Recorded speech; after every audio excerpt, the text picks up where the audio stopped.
All right, everybody, welcome to Pixel Theater, your favorite show ever. There we go. My name is Nick Noel, and I am joined by not one, but two amazing people from the Technical Difficulties universe. First, you know him best as Snudley McPuffins, my co-host. Introduce yourself, buddy. That's what I say. That's the name of my Squirtle, actually. So, well done. Oh, wait. I love that.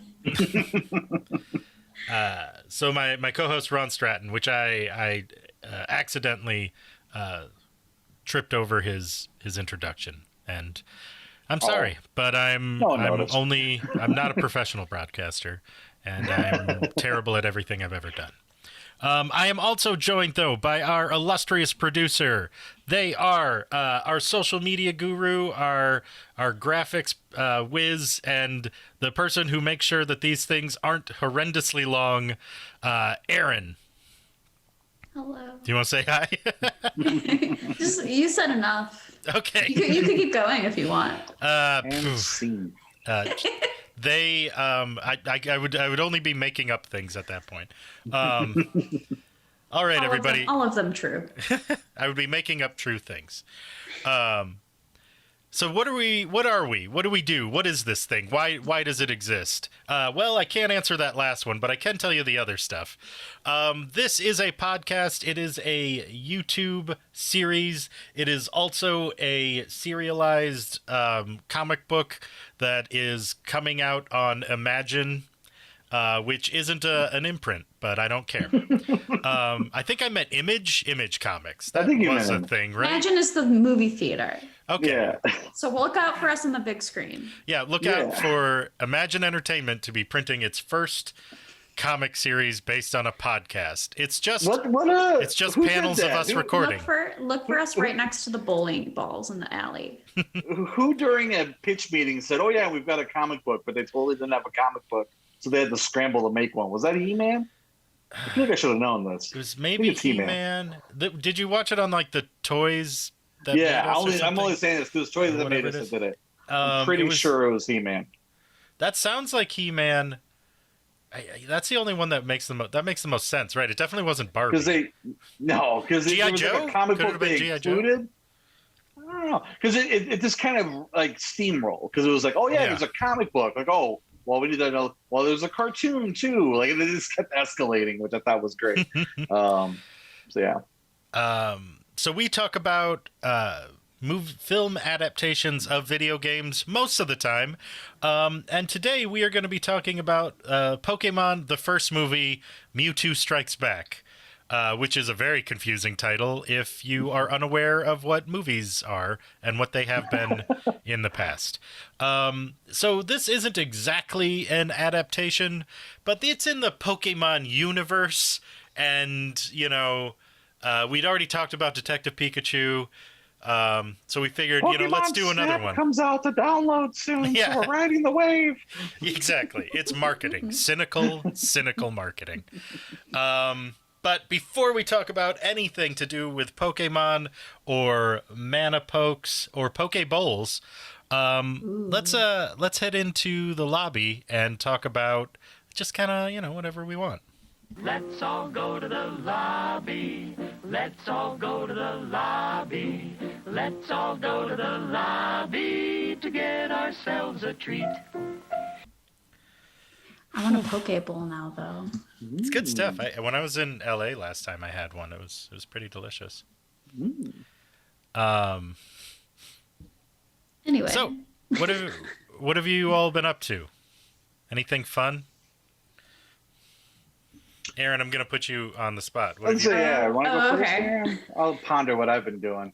I've mostly just been working, playing a lot of D&D. Mm-hmm. Trying to find that balance. So like same old, but also to, my de-stressor lately is I've gotten back into Stardew Valley. So I've just been farming constantly. It's all I do anymore. And because there was the recent update. It's not very recent, like recording this now, but it's the latest version, the 1.5. And like my farm is on the beach this time, which is really interesting. And I can't use sprinklers, which is absolute bullshit. But I'll take what I can get. Yeah. And there's like all this other like new stuff that's been sprinkled in. So it's been really fun trying to explore how that goes. But yeah, it's pretty much just been work. It's been D&D. I've been playing my latest character, which is a Eladrin trickery cleric, and she's been super fun. It's also been really interesting.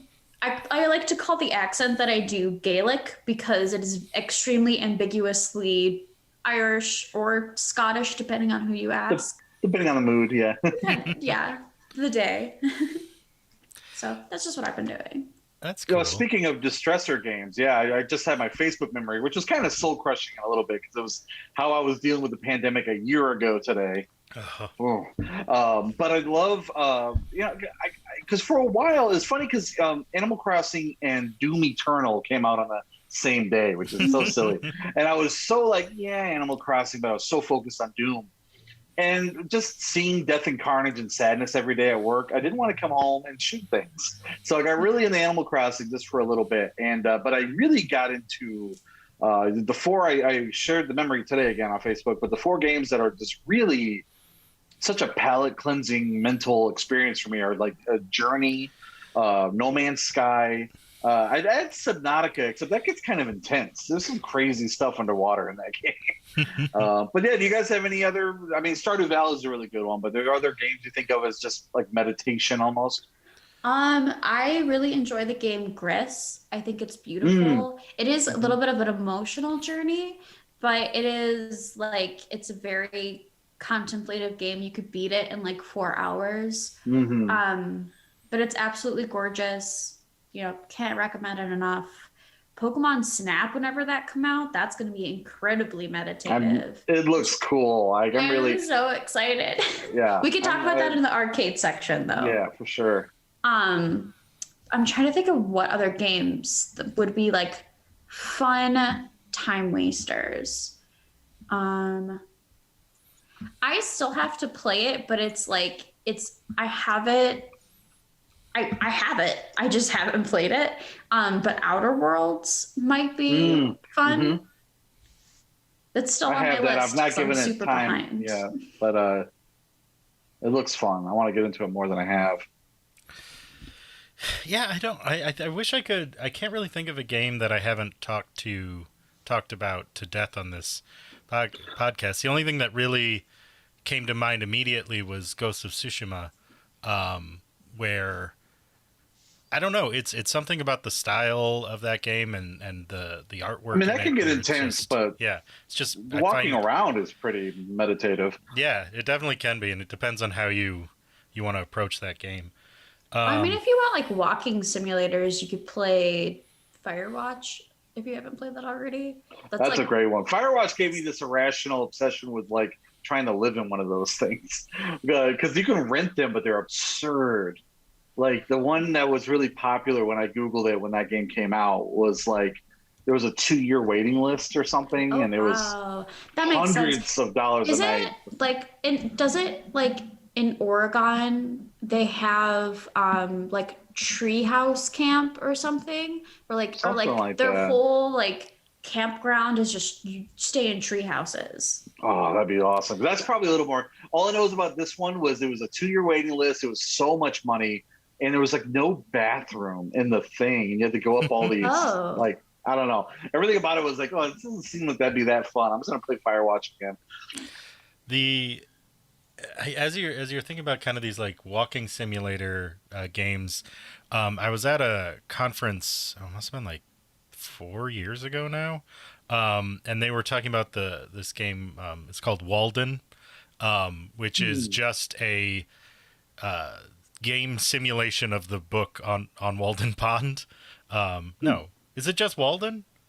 I think I'm mixing up on Golden Pond and Walden, but yeah, it's just Henry David Thoreau's book, and you just play as Henry David Thoreau, and you walk around the woods, and you write, and you get your laundry done by your mother, and yeah, so that was kind of interesting as like a a different kind of adaptation, a video game adaptation of a novel that you wouldn't expect to be turned into a video game.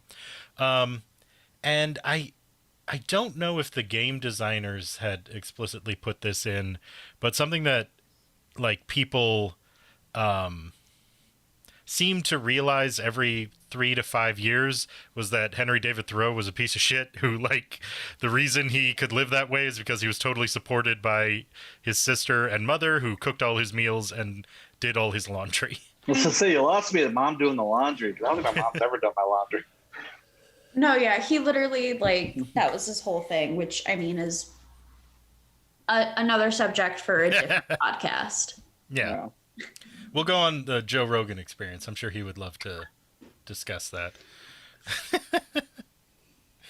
All right. Okay, so that's going to wrap up this section. I think we pissed off everybody, so that's good. No, now that they're all gone. Yeah, now let's get into Pokemon, So let's head in the arcade where we're going to talk a little bit about the games and maybe, I don't know, something else. We'll see. Why am I getting so high as if I'm nervous? I'm not nervous. Nobody's going to hurt us. It'll be okay. Let's head on over.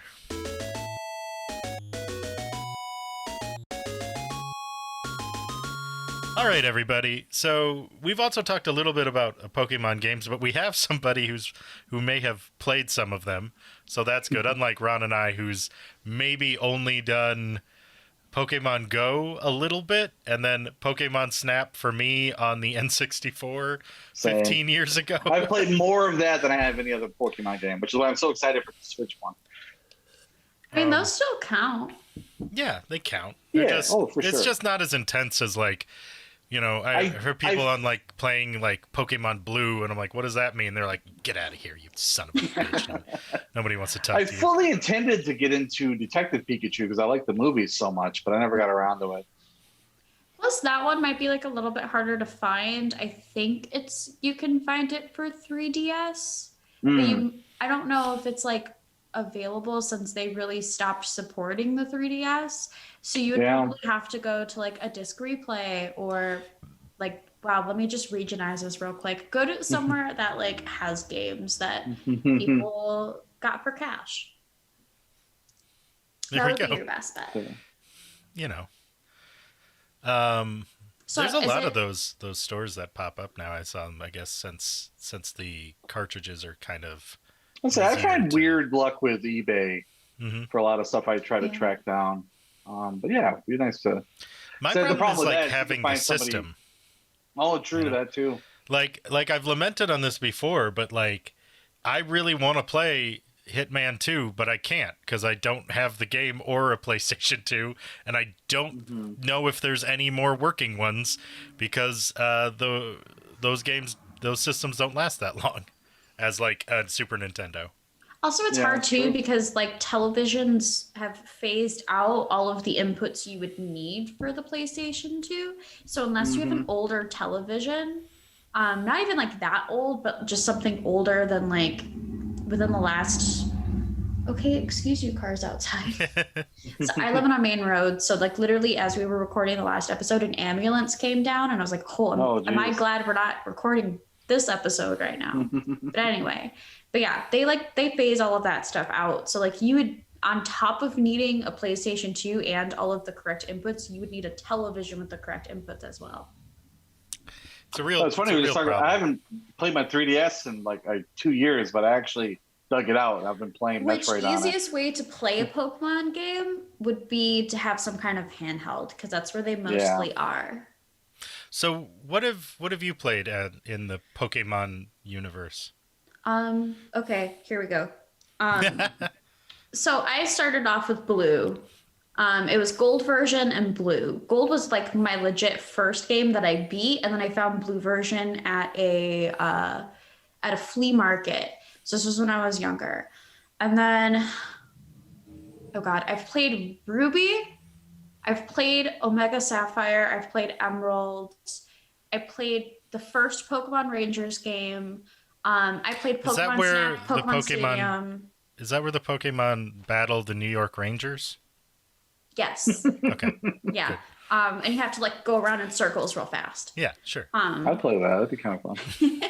Pokemon Rangers is actually pretty legit. Like if you wanted to pick up a game, I suggest it. It's pretty fun. I think I've played Pokemon Mystery Dungeon. I remember having that, but I don't have zero memories of the actual gameplay. I've played. What else have I played? Oh my god, I've played other ones. I think I've played X. Do I have X or do I have Y? Growing up, my brother like would get one version of the game and I would get the other, so we could like trade Pokemon together. That's just kind of how it was. That was like our bonding thing. Oh, I have Sword.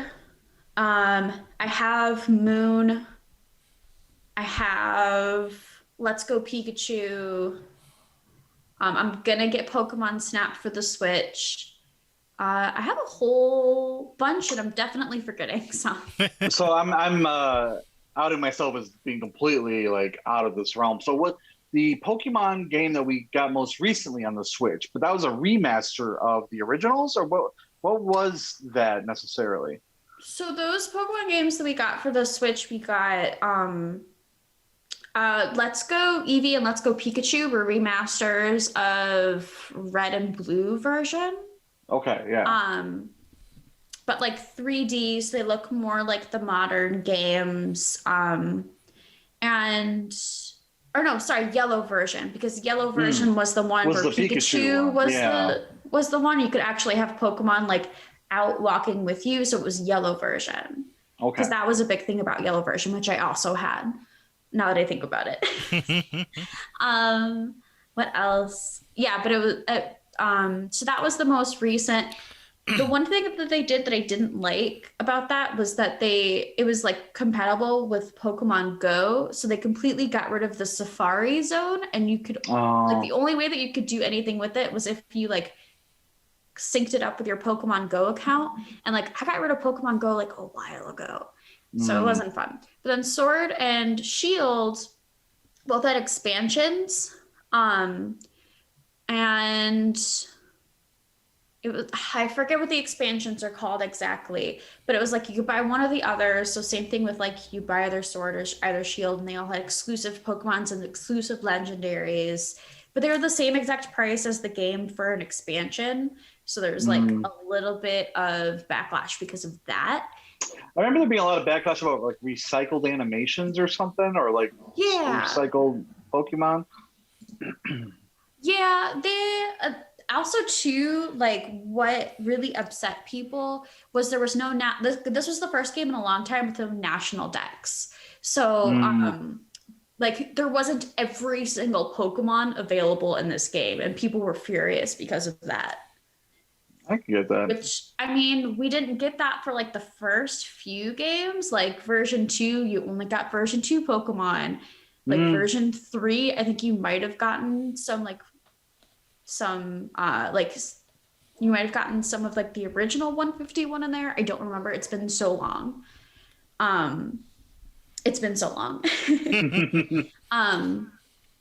But yeah, people just really wanted the national dex, was kind of like the forefront. That was the point of that. Yeah. Boy, I'm bummed that I missed the boat with those early games. I would have.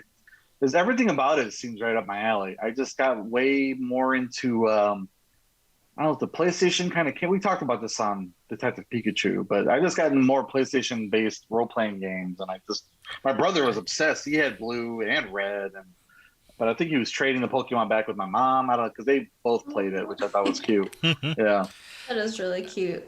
I think the main, like, there's a couple things working against it. Is one, I don't know if I ever had a system that was all that geared towards like playing the game, because they were mostly handheld stuff, and I never really had a handheld system.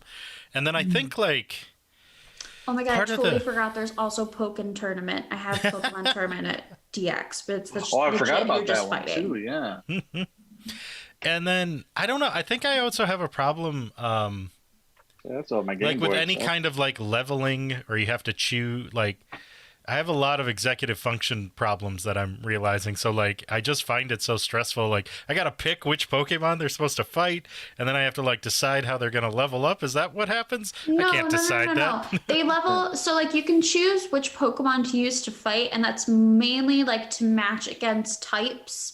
So like if you're fighting a fire type Pokemon, like it's best if you go with a water type Pokemon.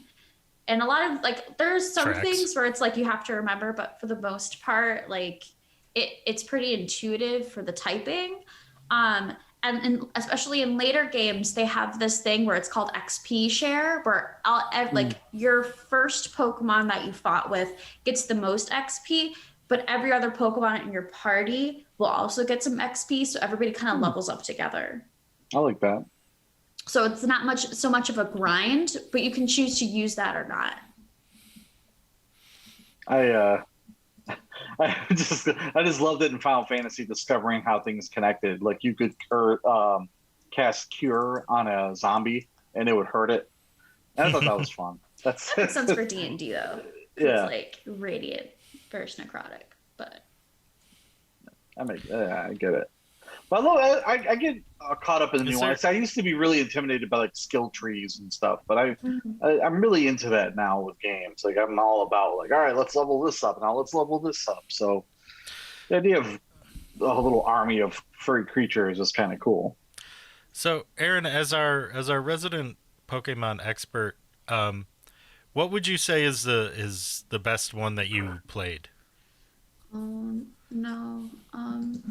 Well, I guess if I had to choose, so I have so much nostalgia for Pokemon Snap. I think I've said this before, but like if you asked me what my favorite game for the Nintendo 64 was, I would ask you if you wanted the cool answer or the real answer, and the real answer is Pokemon Snap. I love Pokemon Snap. I think if I had to pick like what people maybe would qualify as like a real Pokemon game, I really enjoyed Emerald. I had fun with Pokemon Ranger because it was just a different storyline. And then, what other ones do I like? I would say, yeah, it's either like the first Pokemon Ranger game. I remember having a lot of fun with that. But if I had to pick out of like the proper games, I would say Emerald. That's the definitive one. Then there we go. That's the stance that we at Pixel Theater are taking. That's the best one. There we go. Done. Show her what she won, Nick. Tell us why we're wrong in the comments below. Rate, review, subscribe. Already comments saying, well, actually, red was here. It was red. I understand that they're different colors. Mm-hmm. I don't understand how that means they're different games, but well, no, Erin just nailed it, because that always baffled me too when I was younger, because I was like, wait, do I have to buy both? But that's exact, because one will have characters you can't get in the other one. So the point is the friend building, like you would share with your friends. Each new like iteration has like even more Pokemon in them. And like new Pokemon. So it's like, oh, you got to catch this one to figure out what its deal is. And there's legendaries in every game. And so it's like you have to catch the legendary, you have to beat the resident like antagonistic team in the game, which go Team Skull, they're the best. And with your boy Guzman. But I love him so much. But also too, there's the Elite Four that you have to go through, and that's how you become like the official Pokemon Master. You have to complete the Pokedex. So like there's the same beats for every game, but it's a little bit different each time. And the Pokemon localization team for like the North American Game Freak is so good. Like the humor is fantastic. Like the localization is just really good. Well, that's good to know. I think the ship has sailed for me, unfortunately. I don't think I'm going to be able to get into them, but I don't really... that kind of sounds like we're ending on a downer, but... There's always you can buy hope. Pokemon let's just- There's Snap always this hope. Friday. You never know. Let's just take a couple minutes to ruminate on the passage of time and how your choices diminish as you age. Is that okay? Pokemon No, Dark. let's coming not this do fall. that. Just a moment of silence, please. Pokemon Millennial Edition. Pokemon Malaise. Yeah. Isn't All right, it everybody. just Pokemon 2000 with the movie and Lugia? Sorry. Okay, so let's get into this movie. So let's jump right out of the arcade and let's head into the feature presentation.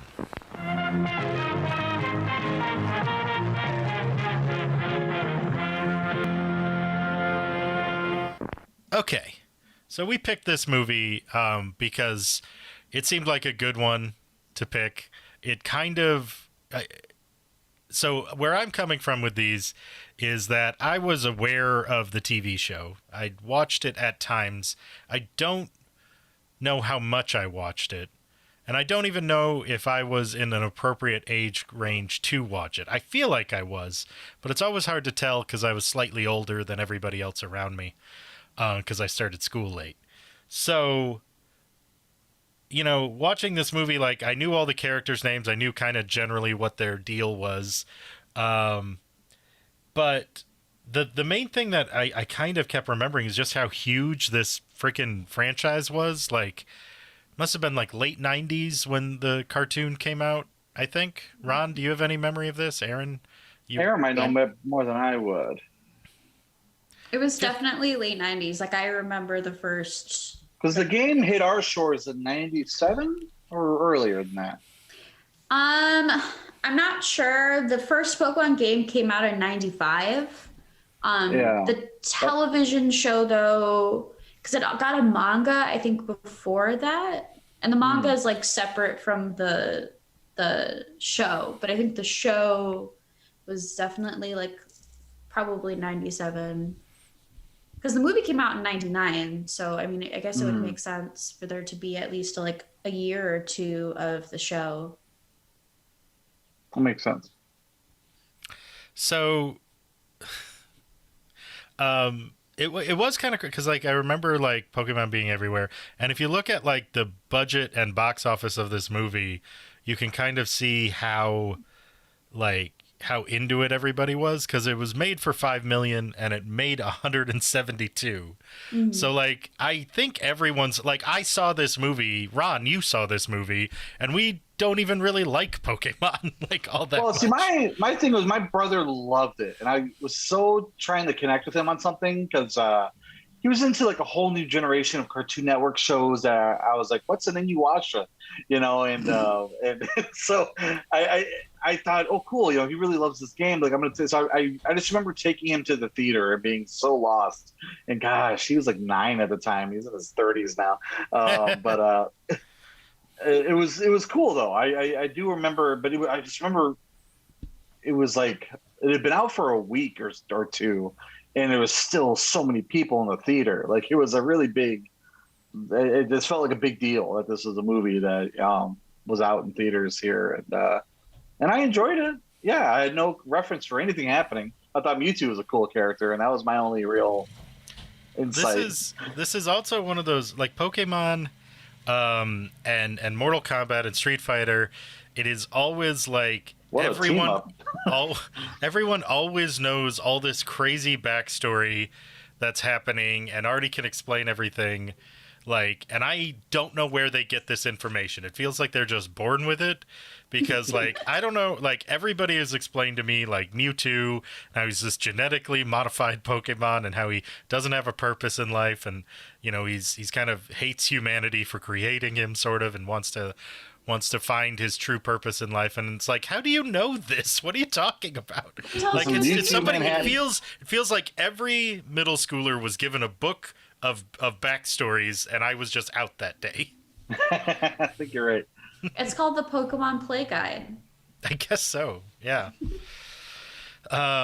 So watching this movie, Erin, you and I watched it. Ron has a child and a life, and he couldn't. So what did you think about this? I tried. You're all good.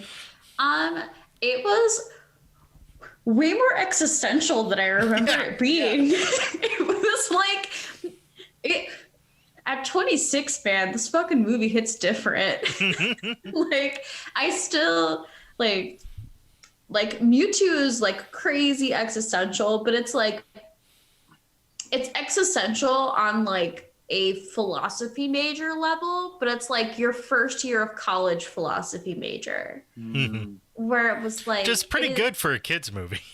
Yeah, and it also like too, it felt really like 90s, like with just its messaging where it's like it doesn't matter, you know, what circumstances you were born with, you can be great if you want to be, and it's like destiny does not have any power over you and all this other stuff. It's like, oh, okay. Which, to be honest, I know that's what the movie said it's about, but if you look at the plot of the movie, that is not what it's saying at all. Like, no, it's like, again, it is saying like, yep, very... unless you meet a genetically modified psychic Pokemon, and then he can just take over the world unless he decides he doesn't want to anymore. Like I said, it's very 90s where it felt like it's a kid's movie, so it had to have some kind of, you know, moral. Yeah. And I wonder, I watched the dubbed version, so that was just what was available to me. You said the dubbed version, right? Yeah. Okay, so this is stupid, and I'm sorry I'm interrupting you for it, but I thought you said the Doug version, and so I immediately the Doug thought, Funny version. yeah, like I thought there was some sort of like reanimation where they were doing, yep, yeah, no, so like Pork Chops Pikachu, it actually tracks pretty well. Skeeter would be Brock. There's a connect. Yeah, Roger is Meowth. Now you're speaking my language. Mr. Dink is Mewtwo. Why do I remember all the character names? I don't know. I was gonna say deep cuts. I love Doug. I don't remember any of their names. This is our Doug podcast now. Yeah. It's called Killer Tofu, the podcast. What were we talking about? So you were saying you watched the dubbed version. Yeah. Okay. Sorry. I watched the dubbed version. So I wonder if, because 4Kids television has a horrendous history with not dubbing things or not localizing the language, and it's just like almost completely writing new scripts but keeping like the basis of the episode. Yeah. So, and you know, this movie was a 4Kids production, so I'm wondering if I had watched the Japanese sub, if I would have gotten a different moral. It does, because it feels like such like they don't even really, like, they wrote themselves into a corner. Like, it feels like when you're watching it, because you're watching all these Pokemon fight, and then everybody's upset that the Pokemon are fighting. Yeah. And they're like, wait, though, isn't that like your whole bag where like it's okay to make Pokemon fight? But it's only okay if they make them fight. Yeah, it's not okay if they're fighting their own clones, because then it's... I feel like there has to be like a deeper meaning about probably fighting yourself or something that maybe comes out. But like it does, because they don't change anything. Like at the end, like they're like, it's wrong to make Pokemon fight in this exact manner. But also, spoiler alert: Mewtwo erases their memory of any of that even happening. So all of the lessons that could have been learned, fuck that, I guess. Yeah. Mewtwo. We got a TV show to make. We got money. We got to print. Who cares about the actual children who are children in the show? By the way, Ash Ketchum is a 10-year-old. These are things that he probably should learn. Yeah. Like you're raising a sociopath, like basically. Like, and also like what does it say about Mewtwo where he's like, yeah, you're right. It is wrong to make people fight. I'll take these clones and we'll go off to another world. And I guess keep exploiting Pokemon. Okay, bye everybody. Well, I'm just going to head out. At least in like that specific anime, the Pokemon don't die. In like the manga, no, Pokemon are straight up killed during Pokemon battles. Like, I'm sure they commit suicide after having like horrible brain injuries too. You know, like they're out of the Pokemon tournament. The manga is what is known as a Nuzlocke run. So a Nuzlocke run, when you're playing the game, is you can only use the first Pokemon that you catch on each route to build your team. And if that Pokemon faints, they're considered dead and you can no longer use them. And then you have to use another Pokemon and keep training them up. So yeah, would have been a much more interesting movie if they actually fought to the death. Yeah, I think it would have been a more poignant movie, probably a more terrifying movie. I do remember, like, there's some things that, like, either don't translate well or that they had to adjust, I think, for an American audience as they went along.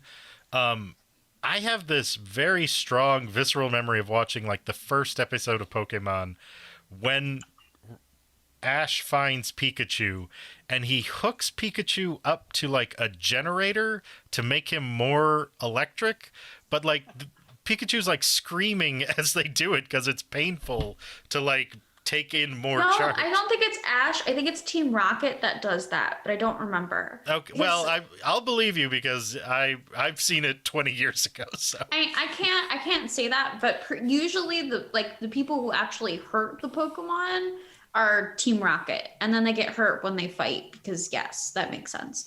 Which I also had like some really like shitty notes. I'm not gonna lie, I was super picky. Like, so in the very beginning when that dude came out of nowhere, I was like, "Are you Ash Ketchum? Fight me, bro!" And then they start fighting, and like Ash just completely wipes out this dude's full team of Pokemon, and I was like, this type of matchup doesn't make any sense. There's no reason Gollum would have been downed by Pikachu. In fact, it would have been not very effective, but here we are.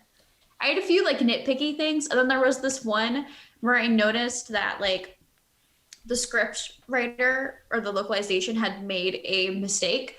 So when Team Rocket is like watching all of the new Pokemon and the Pokeballs being like put into the chamber or whatever, they're like, "Oh, it's Alakazam," and it's like, that's clearly a Scyther, and there was no Alakazam in that segment.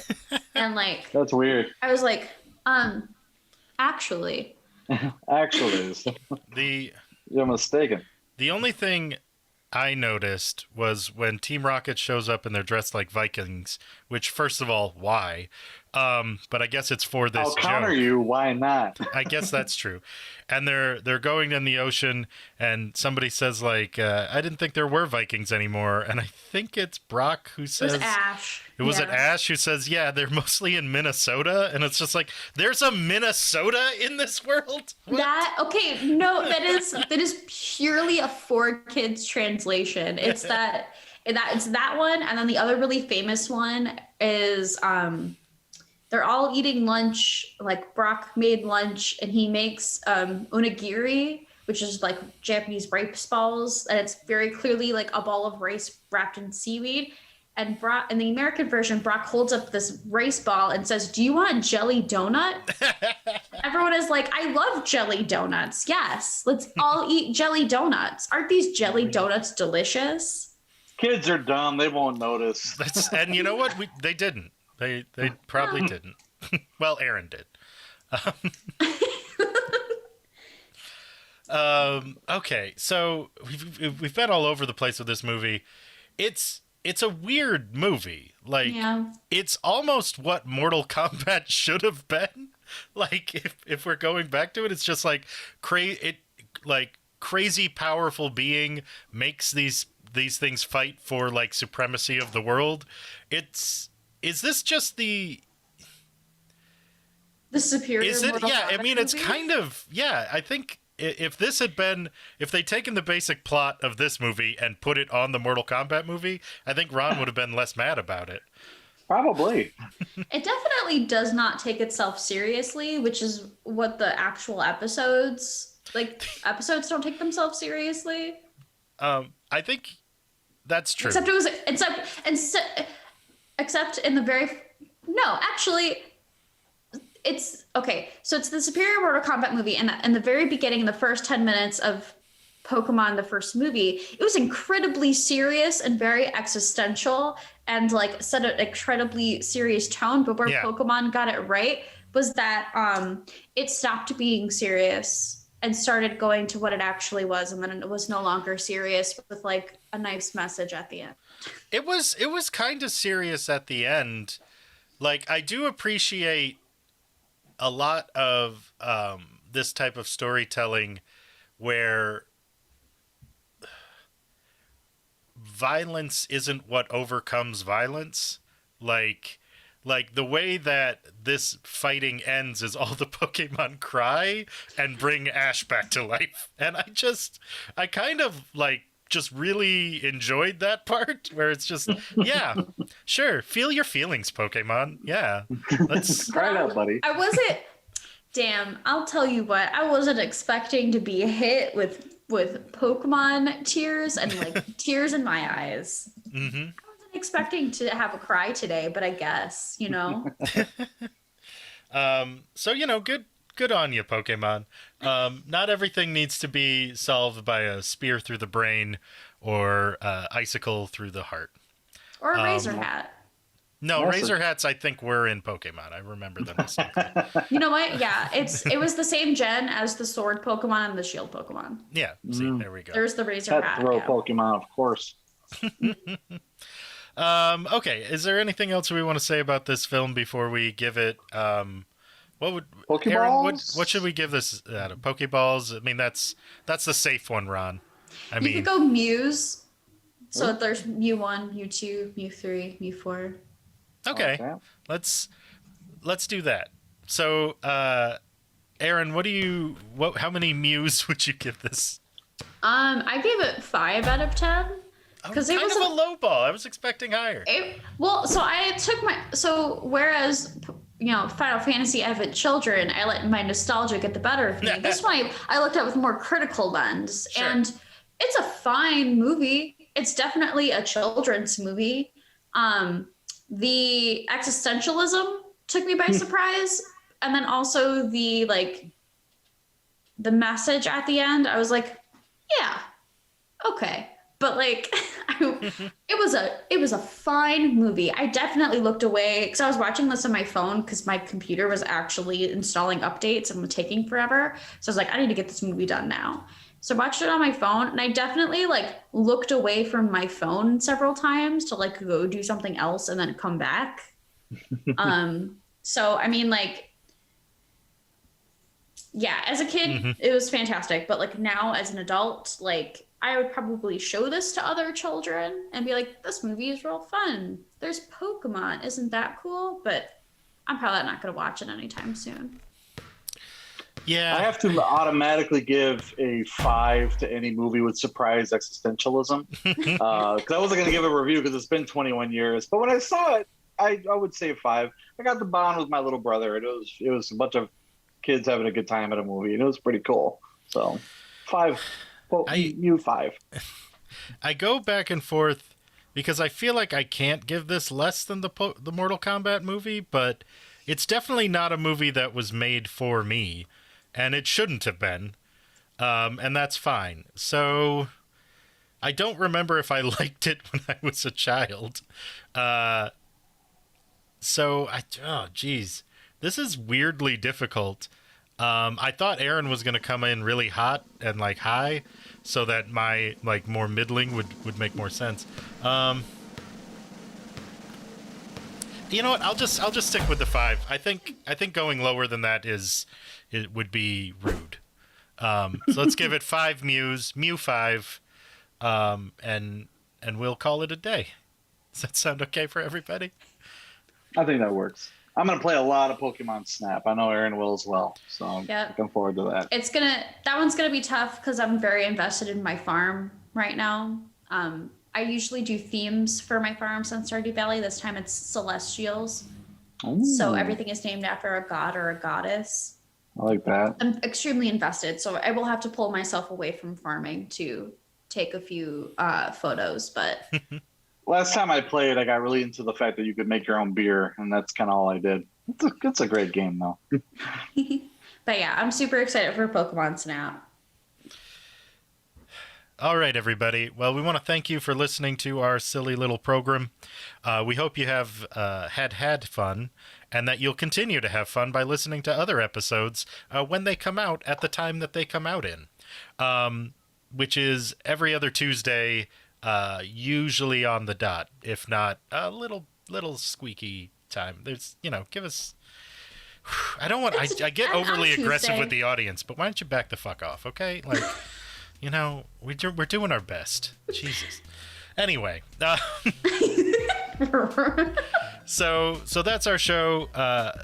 Rate, review, subscribe on any of your favorite podcasting applications. Find us on Twitter. Find us on Facebook. Extol us to your friends and demonize us to your enemies. And we will see you back here next time. Have a fantastic night, a pleasant tomorrow, and an okay Saturday.